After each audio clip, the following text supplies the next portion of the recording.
La cima maldita.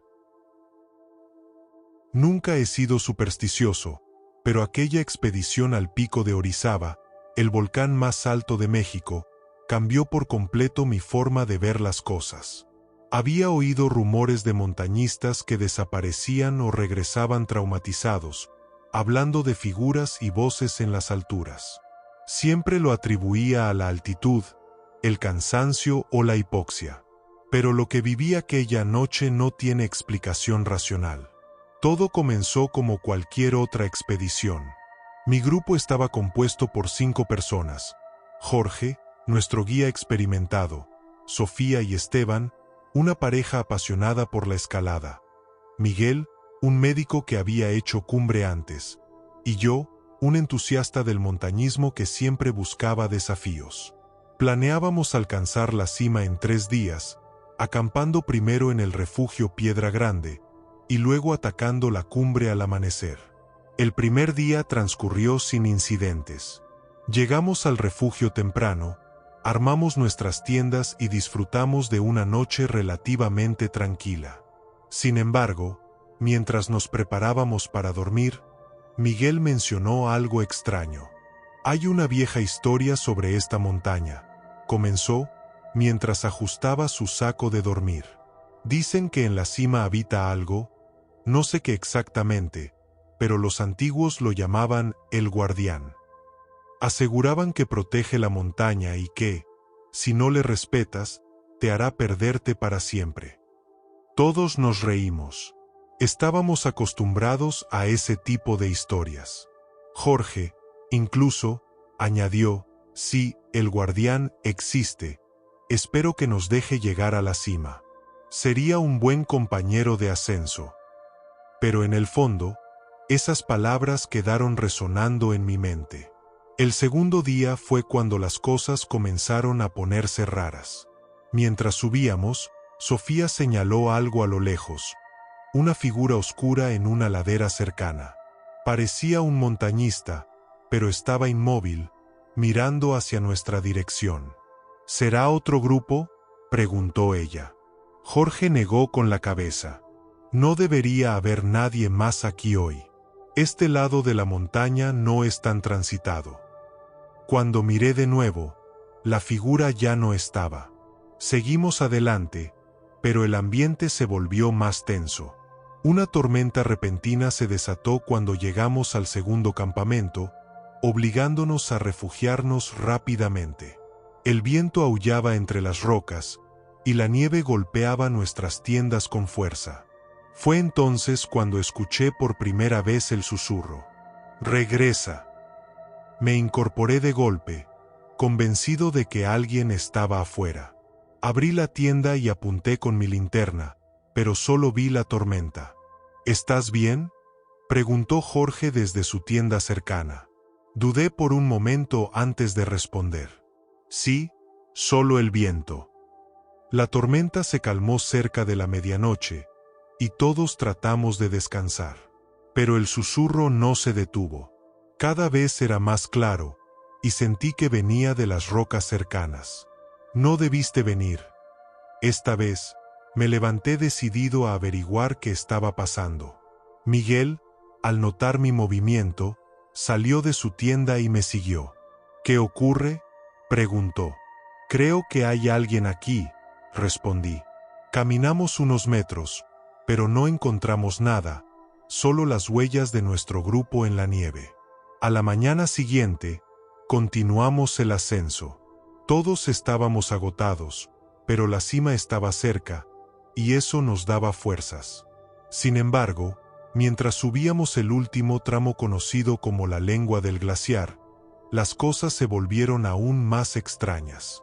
Encontramos marcas en la nieve que no eran humanas, como si algo pesado hubiera sido arrastrado. ¿Alguna avalancha?, preguntó Esteban. Jorge negó con la cabeza. «No lo creo. Estas marcas son diferentes». A medida que nos acercábamos a la cima, la atmósfera se tornó opresiva. El aire estaba helado, pero también sentíamos un calor extraño, como si algo invisible nos envolviera. Entonces, lo vimos. En un saliente de roca, una figura humana, esta vez mucho más clara. Estaba completamente inmóvil, cubierta con lo que parecía ser ropa desgastada. Cuando le gritamos, no respondió. Jorge, visiblemente incómodo, nos dijo que siguiéramos avanzando. Llegamos a la cima al mediodía. La vista era espectacular, pero ninguno de nosotros podía disfrutarla completamente. Había algo en el ambiente que nos hacía sentir observados. Fue entonces cuando Sofía gritó: «¡Miren eso!».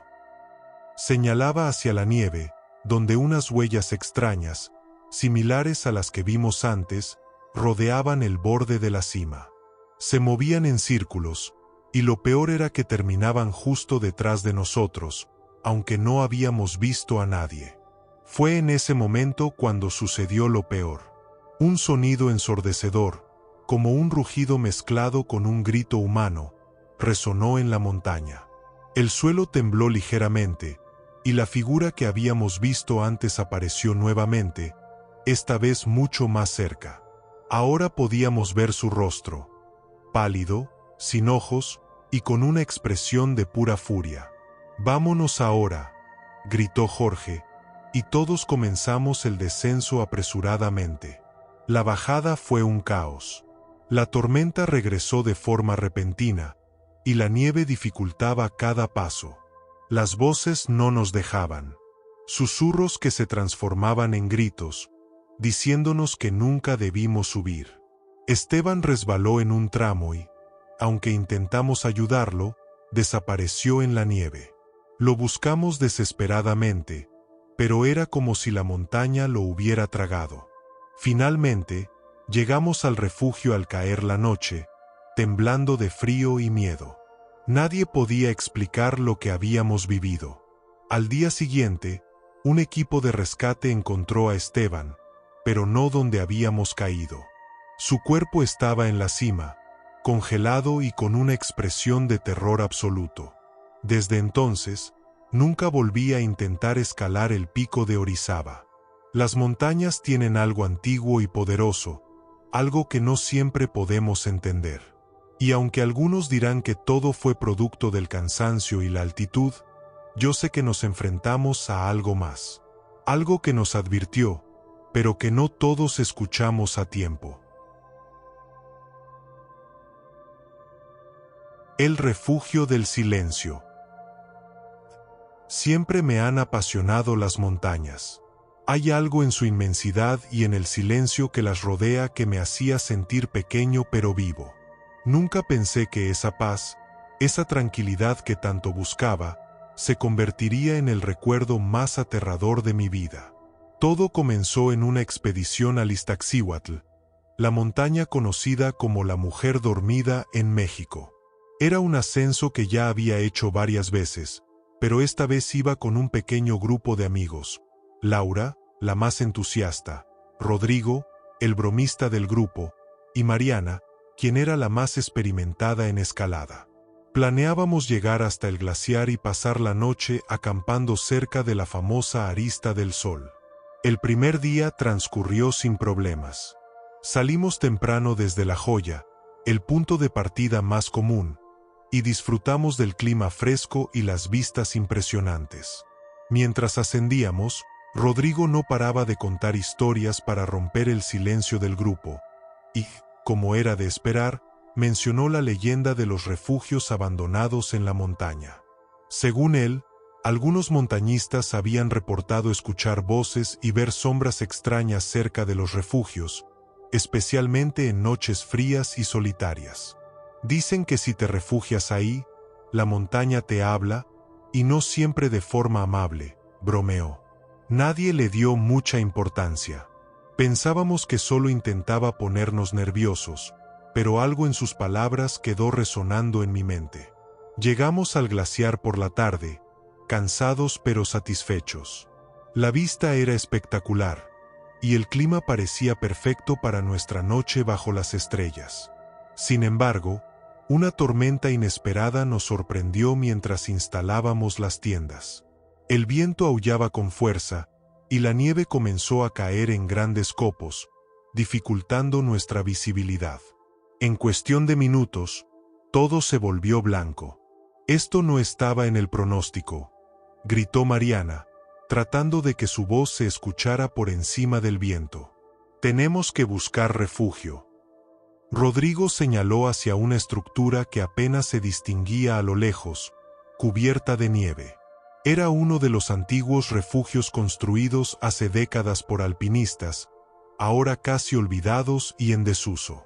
Corrimos hacia él, luchando contra la tormenta, y finalmente llegamos. El lugar era pequeño, apenas una cabaña de piedra con un techo improvisado de metal. La puerta de madera chirrió al abrirse, y el interior olía a humedad y abandono. Había bancos de madera rotos, algunas inscripciones antiguas en las paredes, y sorprendentemente, un pequeño altar con velas derretidas.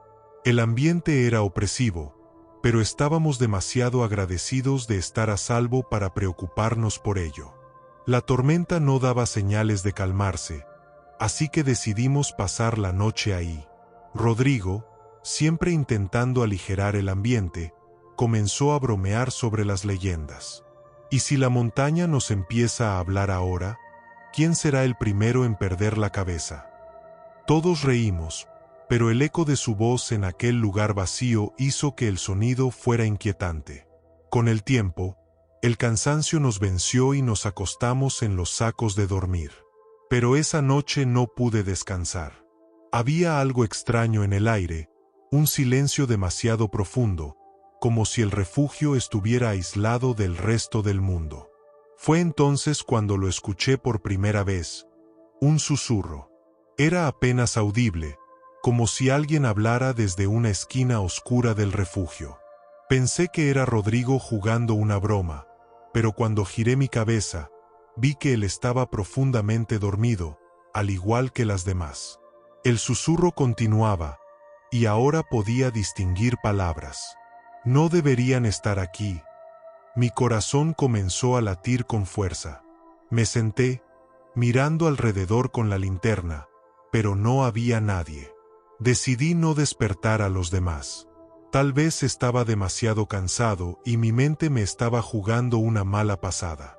Cerré los ojos e intenté ignorarlo, pero entonces, algo aún más extraño sucedió. El viento, que antes golpeaba las paredes del refugio con fuerza, se detuvo por completo. Todo quedó en silencio, un silencio tan profundo que incluso mis respiraciones parecían demasiado ruidosas. Y entonces lo vi. En la esquina opuesta de la cabaña, donde la luz de mi linterna apenas llegaba, había una figura. No puedo describirla completamente, porque era como si estuviera hecha de sombra y niebla. Era alta, más alta que cualquier humano, y parecía estar inclinándose hacia nosotros. Mis músculos se congelaron. No podía moverme, no podía gritar. La figura levantó lo que parecía ser un brazo, y el susurro se convirtió en un grito. ¡Fuera! Me desperté con el sonido de Mariana sacudiéndome. Tenemos que irnos. La tormenta ha pasado. Miré a mi alrededor. El refugio estaba igual que antes, pero la sensación de opresión seguía ahí. No dije nada a los demás sobre lo que había visto. Parecía que solo yo lo había experimentado. Salimos del refugio y comenzamos el descenso.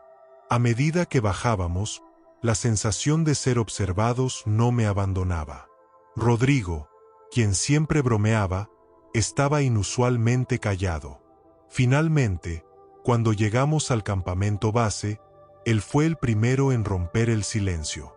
Anoche, vi algo en el refugio, confesó en voz baja. Era como una sombra, pero no era humana. Mariana y Laura lo miraron, preocupadas, pero no dijeron nada. Yo solo asentí. No hacía falta explicar más. Sabíamos que habíamos invadido un lugar que no nos pertenecía, y que la montaña nos lo había dejado claro. Desde entonces, no he vuelto al Iztaccíhuatl. Pero cada vez que alguien menciona esa montaña, no puedo evitar pensar en ese refugio, en ese silencio, y en la figura que nos vigilaba desde las sombras. La ruta fantasma. Siempre me he considerado un amante de la naturaleza, alguien que encuentra en las montañas un refugio del ruido y el estrés de la ciudad. Por eso, cuando surgió la oportunidad de explorar una ruta poco transitada en el Nevado de Toluca, no dudé en unirme. Esta montaña, conocida por su belleza y su imponente cráter con las lagunas del Sol y la Luna, también tiene una reputación misteriosa. Algunos la llaman la Montaña de los Ecos, debido a las leyendas de voces y sombras que los montañistas aseguran haber visto allí. Pero yo nunca creí en esas cosas, hasta esa noche. El plan era sencillo: un ascenso tranquilo por una ruta alternativa que evitaba a los turistas y nos llevaba directamente al cráter. Éramos 4 en el grupo: Carla, nuestra líder; Raúl, quien tenía más experiencia en alpinismo; Sofía, que iba por primera vez, y yo. Carla insistió en tomar una ruta poco conocida que, según un guía local, ofrecía vistas espectaculares. No está en los mapas comunes, pero es segura si seguimos las marcas, nos aseguró. Salimos temprano esa mañana desde el parque base. Al principio, todo iba bien. El clima estaba despejado, y el sol iluminaba los bosques de pinos que rodean la base del nevado. Sin embargo, a medida que subíamos, el ambiente comenzó a cambiar. Los árboles eran cada vez más escasos, y una niebla espesa empezó a cubrir el camino. Carla parecía confiada, pero yo no podía evitar sentir una inquietud creciente. La primera señal de que algo no estaba bien ocurrió cuando pasamos por un viejo árbol solitario en la ladera. En su tronco, alguien había grabado unas palabras en letras torcidas: "No sigas". ¿Qué significa eso?, preguntó Sofía, visiblemente nerviosa. Raúl, siempre escéptico, se encogió de hombros. Seguramente algún bromista, dijo. Carla, por su parte, no hizo comentarios, pero apretó el paso. La niebla se hizo más densa mientras avanzábamos. Las marcas en el suelo que Carla seguía comenzaron a desvanecerse, pero ella insistió en que estábamos en el camino correcto. No hay de qué preocuparse, dijo con una sonrisa que intentaba ocultar su propia inseguridad. Entonces, escuchamos el primer eco. Era un sonido extraño, como un murmullo distante que parecía provenir de todas partes y ninguna a la vez. Me detuve en seco, y los demás hicieron lo mismo. ¿Escucharon eso?, pregunté. Sofía asintió, apretando su bastón de trekking. Parece alguien hablando, murmuró. Debe ser el viento, dijo Raúl, pero incluso él parecía menos seguro de sus palabras.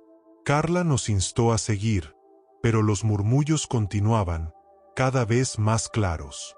Parecían voces humanas, aunque no podíamos entender lo que decían. Al caer la tarde, llegamos a un punto alto desde donde deberíamos haber visto el cráter. Pero en su lugar, solo había más niebla.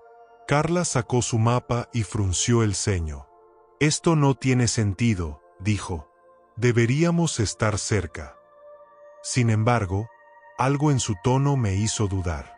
Raúl, tratando de mantener el ánimo, sugirió que acampáramos ahí y reanudáramos la búsqueda por la mañana. Mientras montábamos las tiendas, la sensación de ser observados se volvió casi insoportable. Sofía fue la primera en señalarlo. No quiero sonar paranoica, pero alguien más siente que hay algo ahí afuera. Nadie respondió, pero todos lo sentíamos. Esa noche, las cosas se descontrolaron. Me desperté cerca de la medianoche con un ruido que no lograba identificar. Era un crujido, como si alguien estuviera caminando alrededor de las tiendas. Encendí mi linterna y salí, esperando encontrar a alguno de mis compañeros, pero no había nadie. La niebla era tan densa que apenas podía ver a 1 metro de distancia. Fue entonces cuando vi las huellas. Eran frescas, pero no eran nuestras. Eran más pequeñas, como las de un niño, y rodeaban las tiendas en círculos. Mi corazón comenzó a latir con fuerza, y justo cuando iba a gritar por ayuda, escuché una risa suave, apenas un susurro. Era una risa infantil, pero no tenía alegría, sino algo inquietante, casi burlón. Carla salió de su tienda al escucharme moverse. «¿Qué pasa?», preguntó, pero antes de que pudiera responder, las huellas desaparecieron. Miré el suelo y noté que la nieve donde estaban las marcas estaba intacta, como si nunca hubieran existido. Al amanecer, decidimos continuar. Nadie habló mucho, pero el miedo era palpable. El camino parecía diferente, como si estuviéramos avanzando en círculos. Las mismas formaciones de rocas y árboles solitarios aparecían una y otra vez. Finalmente, llegamos a una especie de claro, y allí lo vimos. Era una figura humana, pero no era normal. Estaba de pie, inmóvil, mirando hacia nosotros. Vestía ropa vieja, como de un montañista de otra época, pero su rostro era lo más perturbador. No tenía rasgos, solo una superficie lisa y blanca donde deberían estar los ojos, la nariz y la boca. Raúl fue el primero en reaccionar. «Tenemos que irnos ahora», gritó, pero cuando dimos la vuelta, el camino había desaparecido. Solo había más niebla, más silencio, y una sensación opresiva que nos dificultaba incluso respirar. La figura comenzó a moverse hacia nosotros, y aunque no tenía ojos, sabíamos que nos estaba mirando. Carla sacó su brújula, pero la aguja giraba sin control. «Por aquí», gritó, señalando una dirección al azar, y comenzamos a correr. Nunca supe cómo logramos salir. La niebla se levantó de repente, y nos encontramos de vuelta en un sendero marcado. Ninguno de nosotros miró atrás, pero en mi mente aún podía sentir la presencia de esa figura. Cuando llegamos al parque base, un guía local nos vio y nos preguntó por dónde habíamos ido. Cuando Carla le explicó, su rostro se oscureció. «Esa ruta no existe. No hay senderos por allí. Nadie debería estar en esa zona». Desde entonces, no he vuelto al Nevado de Toluca. Pero a veces, en las noches más tranquilas, cuando cierro los ojos, escucho esa risa suave y burlona, y siento que algo, o alguien, nunca nos dejó ir del todo. La leyenda del vigía eterno. Desde que era pequeño, siempre soñé con conquistar las montañas más imponentes de México. Había algo en esos gigantes dormidos que parecía desafiar a los mortales, como si al llegar a la cima pudieras robarles un poco de su eterno poder.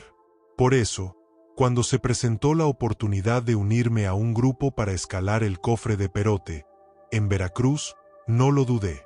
Sin embargo, nunca imaginé que ese sueño se convertiría en una de las experiencias más aterradoras de mi vida.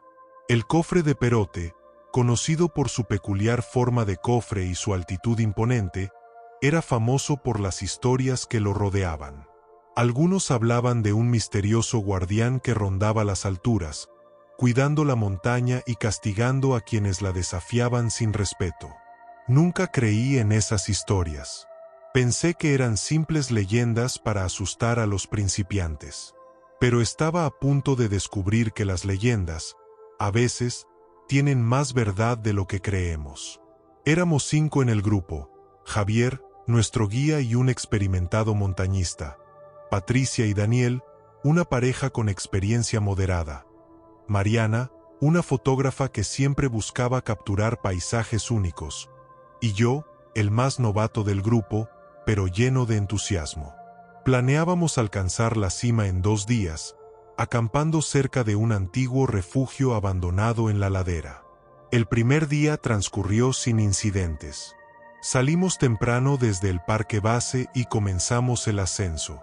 La ruta era tranquila al principio, atravesando densos bosques de pinos y encinos. El aire fresco y los sonidos de la naturaleza me llenaban de energía. Sin embargo, conforme avanzábamos, el bosque comenzó a cambiar. Los árboles eran más escasos, y una bruma espesa empezó a rodearnos. Patricia, que iba al frente, se detuvo de repente. ¿Vieron eso?, preguntó, señalando hacia la distancia. Todos miramos, pero no había nada. Debió ser un animal, dijo Javier, aunque su tono parecía más inseguro de lo habitual. Continuamos, pero yo no podía sacudirme la sensación de que algo nos estaba observando. Llegamos al refugio justo antes del anochecer. Era una estructura de piedra antigua, desgastada por los años, con marcas en las paredes que parecían inscripciones hechas por los primeros montañistas que usaron el lugar. Mariana estaba emocionada y comenzó a tomar fotos mientras Javier y Daniel preparaban el campamento. Durante la cena, Javier nos contó una de las leyendas más conocidas del cofre de Perote. Dicen que hace muchos años, un montañista intentó alcanzar la cima solo, desafiando las advertencias de los lugareños. Nunca regresó, pero algunos dicen que su espíritu quedó atrapado aquí, cuidando la montaña. Lo llaman el Vigía Eterno. Todos nos reímos nerviosamente, excepto Mariana, que parecía intrigada. ¿Y lo han visto?, preguntó. Javier negó con la cabeza. Es solo una historia. Lo que sí es cierto es que, en esta montaña, la gente se pierde fácilmente si no respeta el camino. Esa noche, no pude dormir bien. Algo en el aire se sentía extraño, como si el silencio estuviera demasiado cargado. Cerca de la medianoche, desperté al escuchar pasos fuera del refugio. Pensé que alguno de mis compañeros había salido, así que encendí mi linterna y miré hacia la puerta. Sin embargo, todos estaban en sus sacos, profundamente dormidos. El sonido continuaba, rodeando la cabaña, lento pero constante, como si alguien estuviera inspeccionándonos. Mi corazón latía con fuerza, pero me convencí de que debía ser el viento o algún animal. Intenté volver a dormir, aunque la inquietud no me abandonaba. A la mañana siguiente, Mariana estaba extrañamente callada. Cuando le preguntamos si estaba bien, dijo que había tenido un sueño extraño. Había un hombre afuera del refugio, mirándonos desde las rocas. No tenía rostro, solo una silueta negra. Me decía que nos fuéramos. Todos tratamos de tranquilizarla, diciendo que era solo un mal sueño, pero su descripción me hizo recordar los pasos que había escuchado. Decidí no decir nada para no preocupar al grupo. Continuamos el ascenso, pero cuanto más nos acercábamos a la cima, más intensa se volvía la sensación de ser observados. Era como si los árboles y las rocas tuvieran ojos, como si la montaña misma nos vigilara. Mariana, que usualmente iba al frente tomando fotos, comenzó a quedarse atrás. Finalmente, se detuvo y dijo: «Ahí está otra vez». Todos miramos hacia donde señalaba, y entonces lo vimos. Una figura oscura estaba de pie sobre una roca, a unos 50 metros de nosotros. Era alta y delgada, con un contorno humano, pero carecía de rasgos. Parecía observarnos, inmóvil, como una sombra que se proyectaba en la niebla. Javier intentó mantener la calma. «Debe ser otro montañista», dijo, aunque su voz temblaba ligeramente. «Sigamos». Pero la figura no se movió, ni siquiera cuando avanzamos. Era como si nos esperara. Cuando finalmente alcanzamos la cima, la vista era impresionante, pero ninguno de nosotros podía disfrutarla plenamente. La figura seguía allí, ahora más cerca, y la bruma nos rodeaba como un velo opresivo. Decidimos no quedarnos mucho tiempo y comenzamos a descender. Fue entonces cuando las cosas empeoraron.